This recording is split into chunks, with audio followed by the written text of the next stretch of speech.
ርቦና ጠምቶኝ አልኳቸው፣ ሊሰሙኝ አልቻሉም። አሁንም እመቤቴ ቅድስት ኪዳነ ምሕረት ጋር መጣሁና ለቅሶ እና ልመናዬን ሰምተው ወደ ነበርኩበት ቦታ መልሰውኛል። ስለዚህ ለክብሯ መግለጫ 6,700 ብር አስገብቻለሁ። ስለሌላቸው አመስግኑልኝ። ወለተሰንበት እባላለሁ።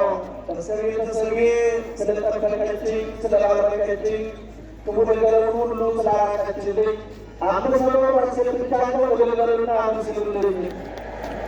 ፍቅረ ዮሐንስ እባላለሁ። የተዘጋብኝ የሥራ በር ነበረ፣ እጨነቅ ነበር፣ እወርድ ነበረ።